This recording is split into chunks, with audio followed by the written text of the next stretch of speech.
నరసరావుపేట అల్లూరివారిపాలెంలో ఎన్టీఆర్ గారి 29వ వర్ధంతిని ఘనంగా నిర్వహించిన గ్రామ నాయకులు మరియు నరసరావుపేట శాసనసభ్యులు డాక్టర్ చదలవాడ అరవింద్ బాబు గారు.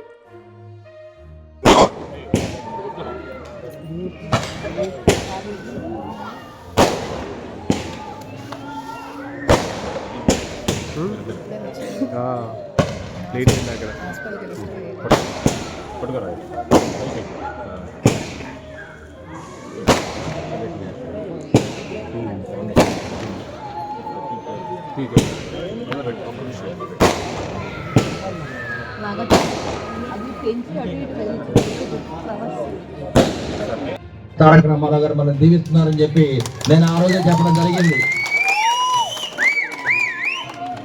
మన తల్లిదండ్రులు కానీ తాత ముత్తాతలు కానీ మన మధ్య లేకపోయినా కానీ పైనుంచి ఒక దేవుళ్ళలాగా మనం దీవిస్తూ ఉంటారు, అవునా కాదా?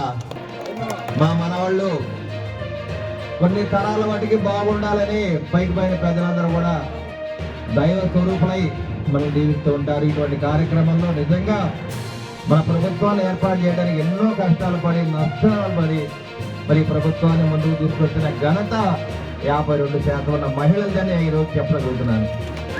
అందుకని అన్న ఎన్టీ రామారావు గారు ఆ రోజు ఆడబిడ్డలు కూడా మరి సగం వాట ఇవ్వమని చెప్పారు. ఆస్తిలో ఆడబిడ్డలకి వాళ్ళ పార్లమెంట్లో కానీ అసెంబ్లీలో కానీ 33% రిజర్వేషన్ ఇవ్వడం జరిగింది. ప్రతి ఉద్యోగంలో కూడా మీకు రిజర్వేషన్ ఇవ్వడం జరిగింది. అంటే 52% ఉన్న మహిళలు మగవాళ్ళ కంటే గొప్పవాళ్ళు, మగవాళ్ళ కంటే పట్టుదల గలవాళ్ళని చెప్పి మరి ఆ రోజు నందమూరి ఎన్టీ రామారావు గారు ఎన్టీఆర్ గారు ఆ రోజు ఈ కార్యక్రమాన్ని చేపట్టడం జరిగింది. ఆయన మహిళా పక్షపాతి, అదేవిధంగా చంద్రబాబు నాయుడు గారు కూడా మహిళా పక్షపాతి. అన్ని వరాలు కూడా మీకే ఇవ్వడం జరిగింది. ఆడబిడ్డని మీకే ఇచ్చారు, తల్లికి వందనం మీకే ఇచ్చారు, పింఛన్లు మీకే ఇచ్చారు, అన్ని కూడా మీకే ఇచ్చారు. మా మగవాళ్ళకైతే ఏమైనా నిజంగా మొన్న ఒక అడిగితే ఇదే మాట ఆడవాళ్ళు ఏమన్నారంటే అన్ని ఆడవాళ్ళకి ఇచ్చారు, మా మగవాళ్ళకి ఏమి ఇచ్చారంటే ఏమి ఇచ్చారు మగవాళ్ళకి? వైన్ షాప్ బార్ షాప్ ఇచ్చారన్నారు. తప్పదు మరి మరి ప్రభుత్వానికి ఆదాయం కావాలంటే ఇవన్నీ కూడా ఉండాలి. కాబట్టి చంద్రబాబు నాయుడు గారి అడుగుదాడల్లో మనం నడవాలి. పవన్ కళ్యాణ్ గారి పట్టుదలతో మనం అందరం ముందుకు వెళ్ళాలి.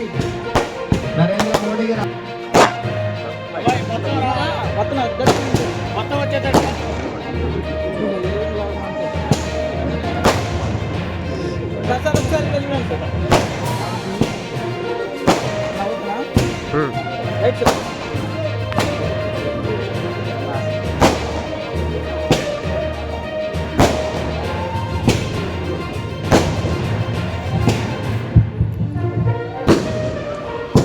అందరికీ నమస్కారాలు తెలియజేస్తూ